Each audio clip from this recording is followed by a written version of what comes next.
দীর্ঘ ৩.৫ মাস পর হরমুজ প্রণালী পাড়ি দিল বাংলাদেশের জাহাজ এমডি বাংলার জয়যাত্রা। বাংলাদেশ শিপিং কর্পোরেশন বিএসসির এই জাহাজটি সোমবার রাত ৩টার দিকে প্রণালী অতিক্রম করার বিষয়টি নিশ্চিত করেন বিএসসির ব্যবস্থাপনা পরিচালক কমোডোর মাহমুদুল মালেক। এছাড়া এক ভিডিও বার্তার মাধ্যমে বিষয়টি নিশ্চিত করেন জাহাজের chief engineer Mohammad Rashedul Hasan. The vessel Bangladesh Joyatra has safely and successfully crossed the Strait of Hormuz. Alhamdulillah, we are grateful for this achievement.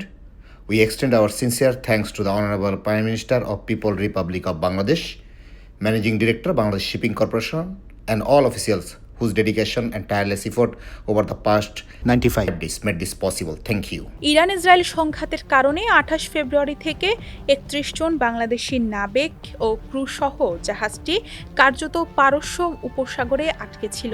এর আগে সংযুক্ত আরব আমিরাতের জেবেল আলী বন্দরে পণ্য খালাসের সময় জাহাজের কাছাকাছি এলাকায় ইরানের একটি ক্ষেপণাস্ত্র আঘাত হানলে নাবিকরা অল্পের জন্য রক্ষা পান। প্রায় ৩৭,০০০ টন সার নিয়ে দক্ষিণ আফ্রিকার উদ্দেশ্যে যাত্রার প্রস্তুতি থাকলেও হরমুজ প্রণালী অতিক্রমের অনুমতি না পাওয়ায় জাহাজটি বারবার যাত্রা শুরু করতে ব্যর্থ হয়। এ সময় পররাষ্ট্র মন্ত্রণালয়, নৌপরিবহন মন্ত্রণালয় ও বিএসসি বিষয়টি নিয়ে তৎপর ছিল।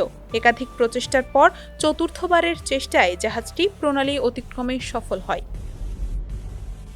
বিএসসি জানিয়েছে ২০১৮ সালে নির্মিত ৩৮,৮৯৪ ডেডওয়েট টন ধারণ ক্ষমতার বাল্ক ক্যারিয়ারটি বর্তমানে সংযুক্ত আরব আমিরাতের ফুজাইরা বন্দরের জলসীমার দিকে অগ্রসর হচ্ছে।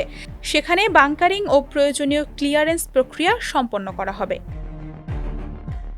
আন্তর্জাতিক সামুদ্রিক সংস্থার হিসাব অনুযায়ী হরমুজের চারপাশে এখনও প্রায় ১,৬০০টি জাহাজ আটকে আছে। ২৮ ফেব্রুয়ারি যুদ্ধ শুরু হওয়ার কয়েকদিন পরে ইরান এই সংকীর্ণ জলপথটি বন্ধ করে দেয় এবং তাদের অনুমতি ছাড়া এই পথ দিয়ে কারও যাওয়ার সুযোগ নেই বলে ঘোষণা দেয়। ডেস্ক রিপোর্ট, সমকাল।